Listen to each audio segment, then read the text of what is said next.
իմ սերունդը անկախության տարիների ուսանողական սերունդն է, երբ որ ամեն ինչ եռում էր։ 88 թվականի սեպտեմբերի 1-ին գնացի առաջ կուրս։ Ժողովրդական տնտեսության ինստիտուտի ֆինանսահաշվային ֆակուլտետի ֆինանսներ վարկ մասնագիտությամբ։ Պրակտիկայի արդյունքներում ես ստացա աշխատանքի առաջարկ։ Հարկային մարմնում աշխատեցի շուրջ 7 տարի։ Եվ հարկային պետական տեսուչից պաշտոնական առաջխաղացումներով ես հասա մինչև հարկերի հաշվառման բաժնի պետի պաշտոն։ Կառավարության ղեկավարը վարչապետը Վազգեն Սարգսյանն էր, եւ մենք որպես պետական ծառայողներ, որպես հարկային պետական տեսչության դերակատարում ունեցող պաշտոնյաներ, այդ ուղղագիծ, այդ ուղղաձիգ ավելի ճիշտ կառավարումը զգում էինք բոլորս մեր վրա։ Կար շատ, այսպես ասած, կոշտ բառիս կարգապահական իմաստով կառավարում եւ բոլորս մենք մեզ զգում էինք որպես խրամատի զինվոր։ Բառիս փոխաբերական, բայց կազմակերպվածության եւ դերակատարման ըմբռնման տեսանկյունից։ Ժամանակները շատ հետաքրքիր էր, կար խանդավառություն մեծ, կար հավատ եւ կարծես թե պետությունը զարթոնքային մի շունչ էր քաշել եւ գնում էր զարգացման մի շատ հետաքրքիր ուղիով։ Դրանք վարկեր չեն, դրամաշնորհներ են, տրանսֆերներ են, այդպես են ասում։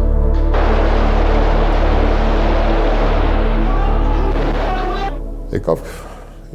1999 թվականի հոկտեմբերի 27-ի ողբերգությունը։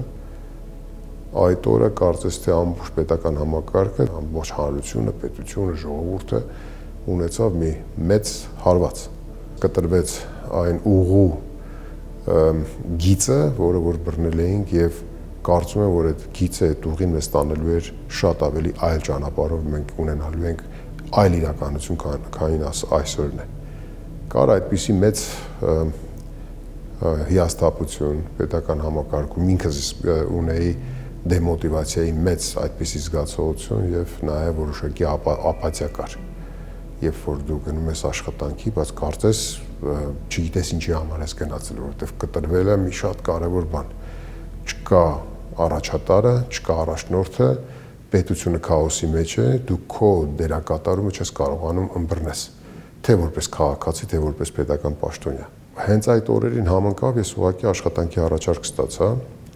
KPMG Armenia խորհրդատվական ընկերությունից 2000 թվականի հունվարի 1-ից դուրս եկա պետական ծառայությունից, տեղափոխվելով KPMG Armenia։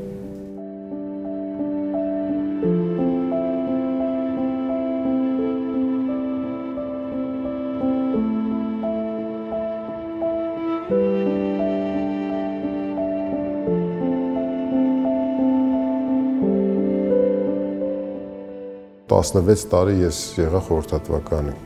դաշտում, իրականացնելով իմ պրոֆեսիոնալ գործունեությունը։ Այդ տարիներին ես նաև միջազգային որոշակի որակավորումների համար քննություններ հանձնեցի, ես պաշտպանեցի տնտեսագիտության տեխնացուի տական աստիճանը, ընդգրկվեցի պետության համար շատ կարևոր ռեֆորմների իրականացման փորձագիտական համայնքի մեջ։ 6 տարի աշխատելուց հետո 2006 թվականի հունվարից ընկերներով հիմնեցինք PHP Partners խորհրդատվական ընկերությունը 3 գործընկերներով։ Մենք բավականին մեծ դերակատարում ենք ունեցել Հայաստանի թե Արցախի տնտեսական կյանքում եւ երևի թե պետք էր, որ 16 տարի ոչ պետական սեկտորում մասնագիտական այդպիսի առաջխաղացում ունենալուց հետո ես վերադառնամ պետական համակարգ արդեն 16 թվականի հոկտեմբերին որպես ֆինանսների փոխնախարար։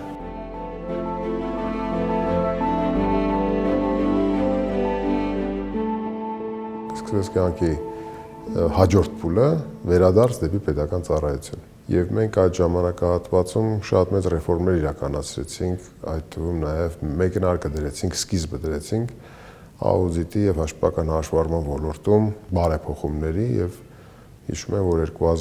2017 թվականի կառավարության վերջի նիստում արձանագրային որոշմամբ ընդունվեց այն հայեցակարգը, որի հիման վրա հետագայում կատարվեցին իրավական այդ բարեփոխումները ոլորտի։ 2018 թվականին քաղաքական ռեֆորմացիաներից հետո առաջարկ ստացա գլխավոր պետական եկամուտների կոմիտեն, առաջարկը ընդունեցի եւ 2018 թվականի մայիսի 18-ից մի փոքր ավել 2 տարուց զբաղեցրեցի Հայաստանի Հանրապետության պետական եկամուտների կոմիտեի նախագահի պաշտոնը։ 2020 թվականի հունիսի 6-ին սեփական նախաձեռնությամբ, սեփական դիմումի համաձայն դուրս եկա աշխատանքից, որը կապված էր մի աշխատակցի աշխատանքի մնալու չմնալու հարցի վերաբերյալ վարչապետի հետ ունեցած տարաձայնության հետ։ Ըստ էության ես համաձայն չէի, որ պետք է հեռացնեմ այդ անձին, որը որ զբաղեցնում էր վարչության պետի պաշտոնակատարի պաշտոնը եւ ուներ մաքսային ծառայությունում երկար տարիների ծառայության փորձ եւ նաեւ կանգնած էր ըստ էության մաքսային ծառայության մեթոդաբանության իրականացման, մեթոդաբանության կայացման ակունքներում եւ ճուզեցի, որ այդ անձը ինչ որ մի թյուրիմացության պատճառով զրկվի իր աշխատանքից, համարեցի, որ իմ դուրս գալով այդ հարցը կարգավորվի։ Իմ աշխատանքից դուրս գալը չի եղել գաղափարախոսական, ինչ որ տարաձայնության կամ այսպես ասած ընդդիմադիր կեցվածքի դրսևորում։ Ես կարելի ասել, որ դուրս գալով աշխատանքից իմ փոխհարաբերությունները պահպանել էի, նաև շատ ու շատ հարցերում փորձում էի օգտակար լինել, նաև վարչապետին անձնական նամակներով ինչ որ բաներ էի փորձում գրել, հուշել կամ նաև ասել, թե այս հարցում իմ դիրքորոշումը համարելով, որ այդ դիրքորոշումը կարող է նաև ինչ որ փուլում օգտակար լինել։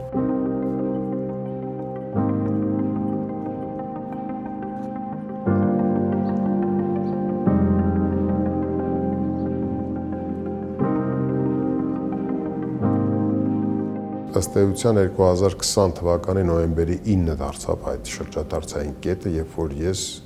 սկսեցի հանրային արդեն ուղղակի հորդորել վարչապետին, որ ինքը հեռանա։ Այն տրամաբանությամբ եւ այն հստակ գիտակցությամբ, որ պարտված ղեկավարը պետք է հեռանա, որպեսզի հնարավորություն լինի ով էլ որ լինի իրանից հետո եկողը ամեն ինչ փորձի սկսել նորից։ Եվ նրա հեռացումը դա պատմական անհրաժեշտություն էր։ 2021 թվականի հունիսի ընտրություններից հետո, երբ որ տարօրինակ կերպով հանրությունը ըստ էության մեկ անգամ եւս իշխանությունը վստահեց պարտված իշխանությանը։ Սա իմ համար դարձավ կարևոր մի շրջադարձային կետ, որ ես որոշեցի, որ այսպես հնարավոր չէ։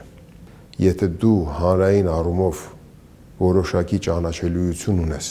եւ հանրության մի մասը նայում է քեզ եւ պատկերացնում է, որ դու եւս անելիք ունես, այդ հանրային պատասխանության զգացումը ըստ էության հաղթեց մասնագետին։